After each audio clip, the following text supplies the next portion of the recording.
Hi guys, I'm MJ.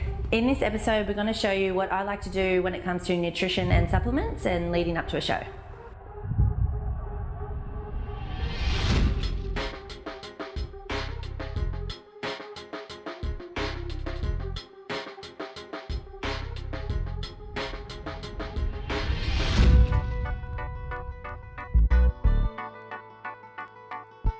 Okay, so when it comes to nutrition and competing, nutrition and what you put in your body is one of the most important factors.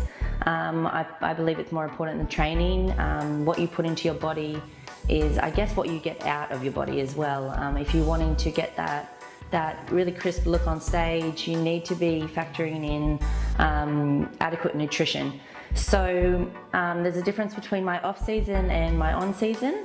My off-season I am a little bit more relaxed. I still generally eat the same foods because that's what I enjoy. But during my my on-season and my lead up to a show, Luke McNally, my coach, and I, we monitor my food intake, and monitoring your food intake and having a set dietary intake. That's what brings your condition in and helps to, I guess, get you in condition to get on stage.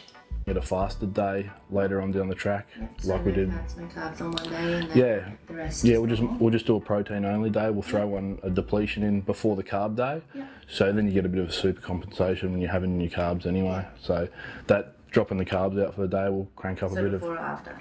We'll do it before. Yeah. So that'll. Still have veggies. Yeah, plenty of veggies. Yeah, but I'll put that all into place in your diet, but that's basically going to be the only change. We'll have a look at your cardio, maybe make a couple little adjustments, but okay. You're sort of cruising at the moment, aren't you? At the moment. Yeah. Easy. I like to have about 5 meals a day.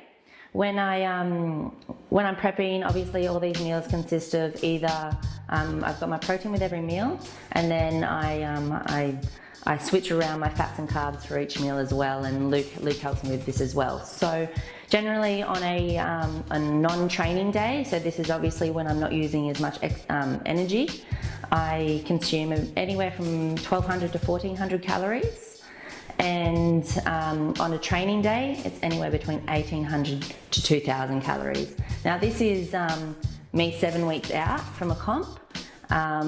16 weeks out, my calorie intake is a lot higher than this as well. So this is for me as well. This approach might not work for anyone else, but currently that's what I'm using, and it's still fairly high for 7 weeks out. And I guess the important thing is, and why I wanted to do this video, was to show everyone out there that being a figure competitor or a bikini competitor for that fact, we do consume a lot of food. So all those myths out there where we don't eat, I don't know where people are getting this from. So we're going to look at food sources I like to use during prep. We're going to focus on the 3 main macronutrients. So you've got fats, proteins and carbs. When it comes to prepping for a show, both Luke and I, we believe that getting a whole source of food rather than using protein powders for your meals is more important.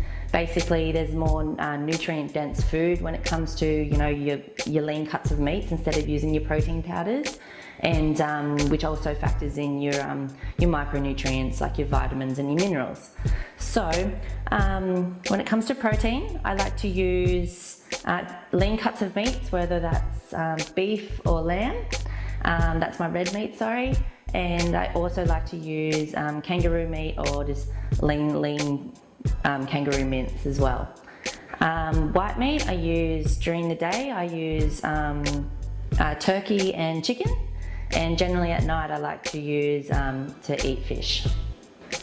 The carbs that I like to use during my prep, I rotate between sweet potato, oats and rice for my complex carbs. And when it comes to my fibrous veggies, I like to basically just chuck in anything green. So whether it's broccoli, celery, cabbage, Brussels sprouts, anything like that.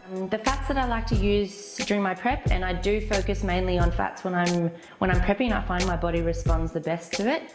Generally that's not everybody, but it is how my body likes to respond.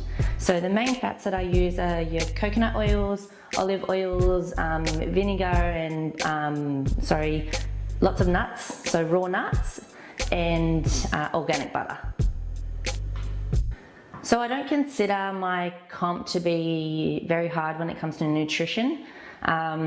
Yes, I start about 16 or 17 weeks out, but to me it's really a 6-day diet and one rest day, that's what I call it. So every 7 days during this prep, I do factor in that cheat meal. And basically a cheat meal is really important. It's not just important for your physical state, but it's also important mentally as well. So for those people who do crave things or find it hard to follow a strict plan while they're competing, that cheat day is really, really helpful to, I guess, reset and give you that little bit of maybe taste that you're craving. But generally, having a cheat day is important because your body is such a smart mechanism. It gets used to everything you do. It's like exercising. So having that cheat day resets your body. It shocks your body and allows your body to, I guess, consume calories that you wouldn't normally consume, just so it's not continuously eating the same things and dieting. Both Luke and I, we believe that if you are dieting for such a long time, your body's going to get used to it and it'll start to have the negative effect. So that's why we have that cheat day, and that's why it's so important.